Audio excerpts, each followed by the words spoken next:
Hello, I'm Sam Hickman, and this is Sexy Rude Harp Concert Costume Edition. This is the thing that two people have been very excited about, and I am one of those people. So this is a discussion about all of the costumes, all of the kind of themes and ideas, the construction.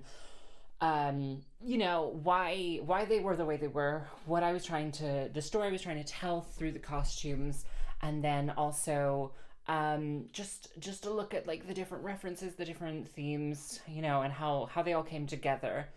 So let's get to it. Okay, so to understand what Sexy Rude Harp Concert is, we have to look at what the Sam Hickman Variety Hour was. So the Sam Hickman Variety Hour, for me as a performer, was about developing one-woman show material that I could then take and present as a tight 1 hour, one-woman show. Mission accomplished, if you've seen the show. Mission fucking accomplished. So, essentially, what I wanted to do with Sexy Rude Harp Concert, the one-woman show that I toured this summer, was to take all of the elements costume-wise that were in Sam Hickman Variety Hour and sort of invert them a little bit. So, the way in which we did that, we started with the A Star Is Born costume from Sam Hickman Variety Hour, which is this lovely lady here, the pink overskirt with the underskirt, and then what I did was I took the zip off the back of this corset, put in some poppers, and had it be kind of a layer that would then reveal. So the idea behind the costumes in the Sam Hickman Variety Hour was that it was all pajamas. So it was all kind of meant to be loungewear. It was all meant to be like casual clothing, like something you would wear around the house, So there were a lot of slips. There were a lot of like pajama-esque kind of idea. There were a lot of robes, if you remember. And so with Sexy Rude Harp Concert, what I wanted to do was, because all of the material is looking back at the Sam Hickman Variety Hour, and it's all set in that period of time from like 2020 to about 2022, I wanted to take that theme of like it's all pajamas but slightly invert it, slightly like rose-colored glasses, where it's a little bit tired. I wanted the kind of theme of the Sexy Rude Harp Concert costumes to be tired showgirl ready for bed. So chronologically, I'm going to go through the different costumes for each show. So there was a costume for the Brighton show at the Brighton Fringe, a London show at King's Head Theatre, and then there was a Pontypridd show and 2 Cardiff shows at Wales Millennium Centre's Cabaret Space. So we strip off A Star Is Born for the first show, and we strip down to this bad boy. This, I love this costume. It's like I did a vintage zip on it, which I think is really, really fun. It has snaps to close it. It's, rhinestone to high heaven. I wanted the suspenders to attach to the thing. I wanted it to all be one thing. It's kind of based off of a, like 1970s, lingerie catalog that I found on Pinterest and was like, I want to do that, but like my version where it's a little bit campier. The big mistake, there's like a bunch of black rhinestones on it as well, that just like catch the light, blah blah blah blah blah, and then there's this rhinestone trim that I should not have put on there, because whenever I cross my legs when I'm sat at the harp, they always catch on the tights. So every time I'm wearing this costume during Sexy Rude Harp Concert, I am sacrificing a pair of tights that will be ruined by the end of the evening. But I think it's worth it because I do feel very comfortable and confident in this. I did like an elastic bra band on the back that just keeps it shut, and then there's also a little like holster for a kazoo. And that was the idea. And then, because this is like the thing that we strip off to, we then have a robe to cover it. So the idea behind this robe was that it would represent kind of like, because if you've seen the Sam Hickman Variety Hour, or if you've seen Sexy Rude Harp Concert, you know that, spoiler alert, it doesn't end well for Sam. And so I wanted it to kind of be a little bit foreboding. So it's kind of the idea of being like veiled, and the idea of being like all of the all of the rhinds, all of like all of the bedazzling on it is all quite muted. And then I have all of these chrysanthemums on it that the original idea was that this was going to be one tour costume. That was going to be it. It was just going to be one. But unfortunately, I am who I am, and this is who I am. I'm sorry. So what we ended up with was a lot of different costumes, but originally this was meant to be the sole costume. And so the idea was, because I just pinked the edges of all of these chrysanthemums, that they would gradually fray and deteriorate in a way to represent like the show going on, and like me having to just repeat myself and repeat myself and repeat myself, and like it getting a little bit more worn, it getting a bit more like visually you're looking at it and it is more worn than if you came at the beginning of like the run. That's kind of the idea behind it. And then it has all these vines and things because it's kind of like the story kind of growing over, and sort of you're kind of looking at it in a different way, but it's kind of veiled. And so one of the main themes behind the costumes that I wanted to portray was the idea of you can't get what you want. That's like one of the main themes of the show, is not being able to get what you want. And so with like revealing to a very like kind of sexy bodysuit, and then covering it up almost immediately so that you can't actually see underneath particularly well, except when I move or when I turn around or anything like that. It's kind of this idea of you want to see it, but it's you can't quite see it fully. Like that's the idea. And that's one of the main themes of the show, is the idea that there are like a myriad of layers to the performance, and to like, it's because it's a show fundamentally about like subtext and about what is not being said on stage. And so to portray that through the costume, we kind of did it with a veiled foreboding of a tragedy yet to unfold. Thank you. Oh my God, big words today. So we then went on to the London show, and the main reason why there are so many different costumes for this show is that the stages of all of these different venues were very different sizes. Very, very different sizes. So the Pontypridd show was the largest stage, and that's reflected. And then the London show was, I believe, 1.5 meters by 2 meters, and I had to get a harp on there as well. And so because it was going to be such a small stage, and because it was also going to be during Pride Month, I thought, you know what, I'll just make a new costume that is a little silly, a little bit referential, a little bit stupid. We'll just do that. So we ended up with the Dorothy costume. This is the Dorothy costume from The Wizard of Oz. It's a dress, and then it's like a tearaway shirt. I made a massive petticoat to go underneath it, so that it would really have like a theatrical amount of volume to it, and just be really, really big and poofy. And the idea was like, I wanted it to seem like almost like an elegant ball gown version of like a Dorothy costume. So it has like a little bit of boning, it has the straps, everything like that. It's all poppers, it's all a zip at the end. The shirt was an absolute waste of time for me. I really wanted, you know, I really wanted to do something. So I put in, this is the shirt, this is the right way around. I put in a bunch of poppers everywhere. Like there's snap fastenings everywhere. I think there are 32.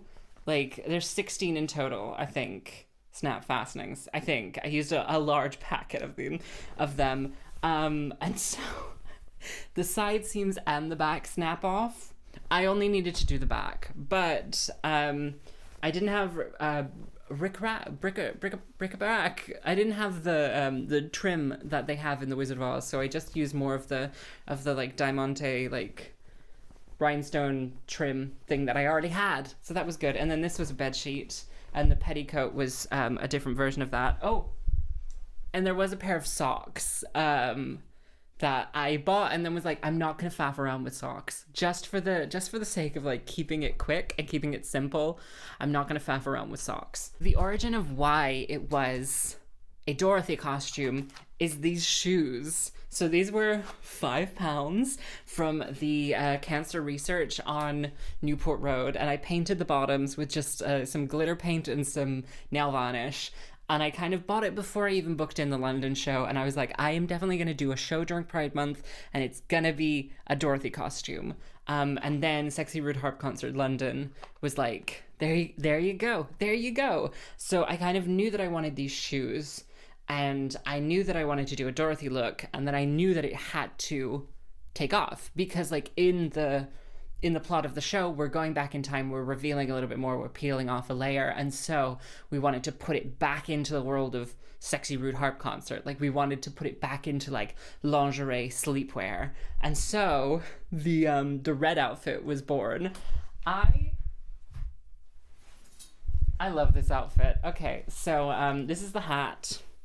This is the feathers. The thing that I really wanted to do with the headdresses in this show, in this tour, was to have so much movement, because like when you're sat down playing a harp, there's not a lot of like, you're not dancing. You can't get a lot of like swishy movement in. You can do like a cape, you can do a lot of stuff that like is taking up a lot of space on the floor, but you can't get a lot of movement into kind of the arms and everything without it kind of pulling away from your ability to play. Like I'm doing, spoiler, I'm doing the Eisteddfod on Sunday, and this is the costume that I'm wearing for it, but the fringe is long enough that I can play my small harp without it getting in the way. But with a big harp, it's more inclined to kind of get in the way. And so with this, I really looked at what can and can't I do with adding some sort of cape element, some sort of thing element in order to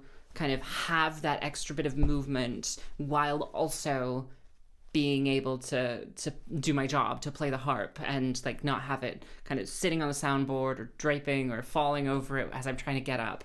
And so we got this lovely little wing thing. This was really fun. My mother bought me this fabric from the clearance fabric place on Penarth Road, the one that's in the pumping station, the basement of the pumping station. There's a clearance fabric place, and my mom bought me this fabric, and then I bedazzled the crap out of it. And it still has the leopard print from the first, it has some of the leftover canvas leopard print that has also been I put in the black rhinestoning as well. The kind of idea behind this one, it's still the kind of, you want to be able to see the full thing, but we're obscuring it slightly with this and this. The kind of idea behind this costume is that I am a walking red flag. Very clever, very silly, very clever. I wanted to be able, it's all the same fabric, but I wanted to be able to differentiate kind of the sash from the main body. And so the rhinestoning and all of this is very different from just the plain Aurora Borealis, like clear rhinestones that you get in bulk. So it's that's how I wanted to differentiate it. And then the little disco paillettes, it's just confetti from B&M. So good. And then the trim as well, I wanted to be able to kind of replicate the A Star Is Born trim, and have that on this in a similar way, so that it's kind of like the day and night version of that whole costume idea. This trim was free. This sequin was free from Splot Indoor Flea Market, because the woman was like, just have that. No, just have it. And I said, thank you so much. So anyway, that's this. I love wearing this. I think this is a really fun costume. I do think I made it slightly too tight, so it does squeeze a little bit, but it is very comfortable to wear. I sew in cups onto all of these, and I also put in a little note to myself that's now gone because I sweated a lot, but just to put the kazoo on stage or behind me, and then also a headdress on stage, because sometimes when I'm zipping up my things, I'll leave a little note for me so they know what I'm doing so that I know if I have like any presets on stage or if I need to like put something in. And for this, it was like slip a kazoo into the side. Anyway, so that was the London show. And now we get on to the Pontypridd show.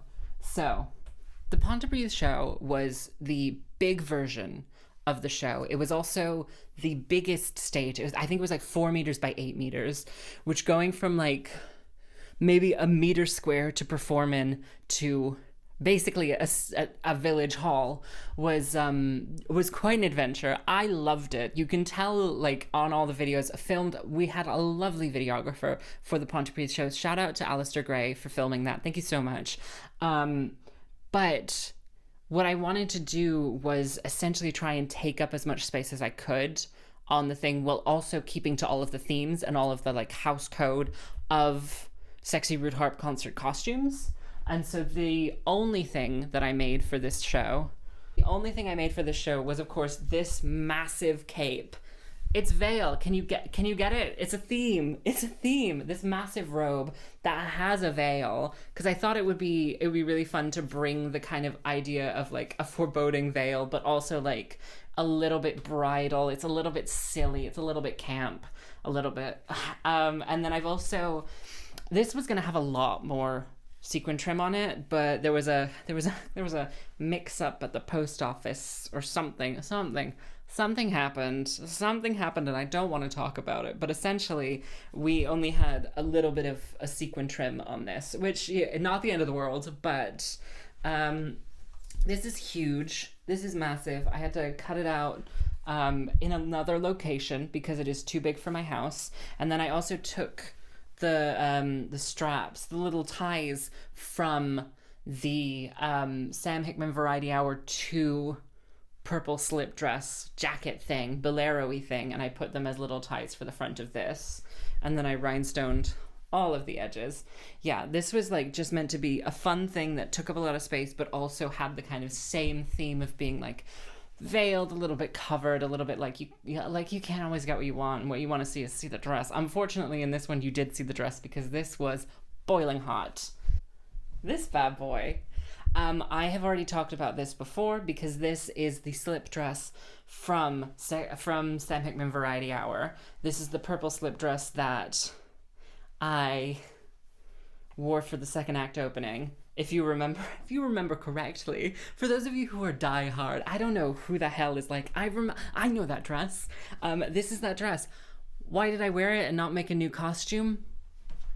Maybe there's a reason behind it. So, one of the main things that I wanted, like the feeling that I wanted to evoke from the Pontypridd show, because I knew it was planned that it was going to be the only hometown show. It was going to be the only one in South Wales.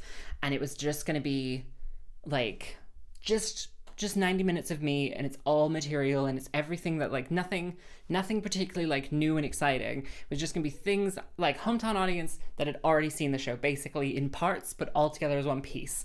And so the idea behind having a repeat costume was that I wanted the idea, because like I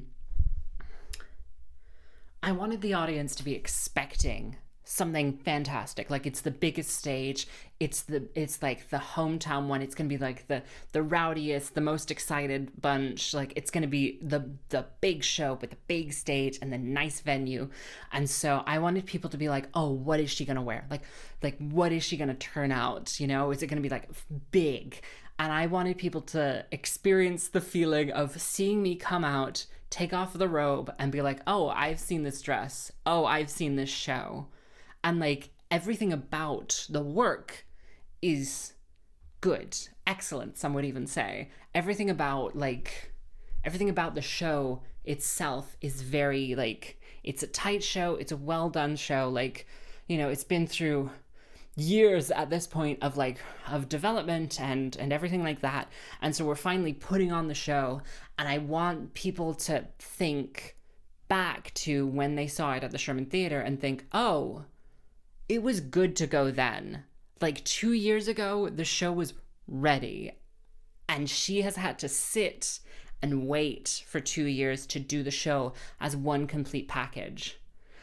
And I want people to sense the frustration of that in the sartorial choices.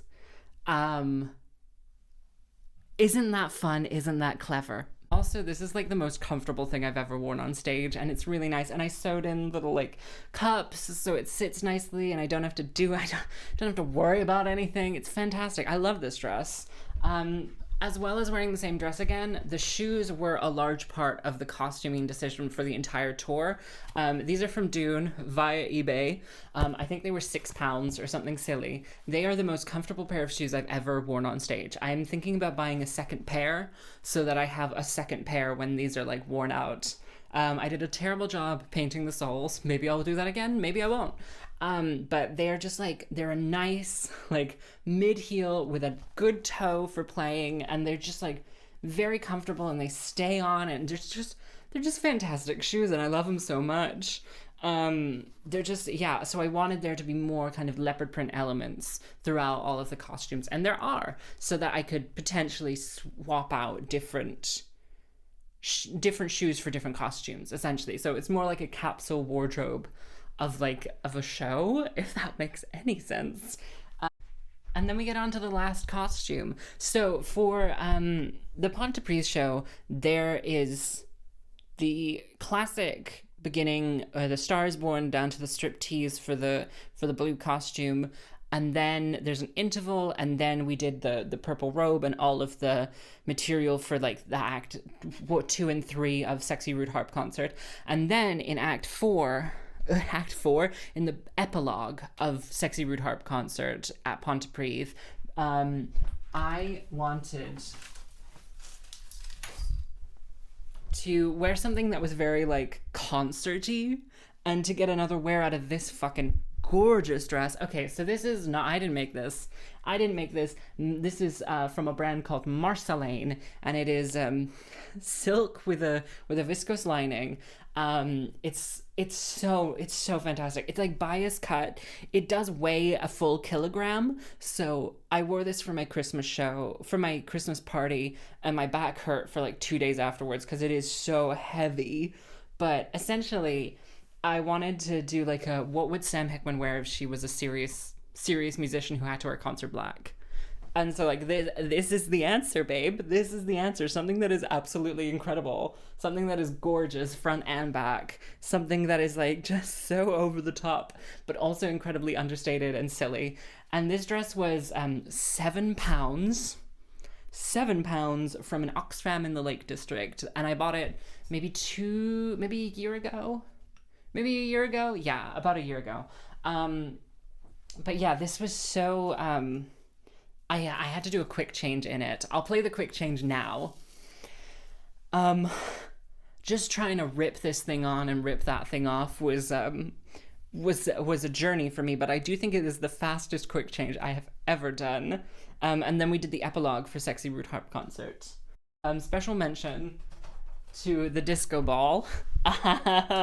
Special mention to the disco ball. This is like a 6-pound disco ball motor from eBay, and then like this is a Christmas tree topper from Asda, and it had like a hook. And during the London show, I had my plant in the audience. My friend Annie came up to do the disco ball. I was like really excited for her to do the disco ball because she's a good friend, and I'm like, this is gonna be fun and silly. And the entire thing fell apart. Like the ball fell apart, the little hook here fell apart, like everything, and she just had to stand there rotating the ball. It was fantastic. It was so silly. It was so stupid. Had a wonderful time. Yeah, because like, some of the venues had disco balls that I could just shout disco ball, and we had the cue for the disco ball, and then some of them didn't, so I just brought my own disco ball. So stupid, so silly. Does it count as costume?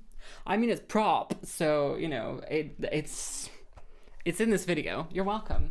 This is the last thing. This is just for those of you with a keen eagle eye. You'll notice that the overskirt for the A Star Is Born costume is much less full than it was.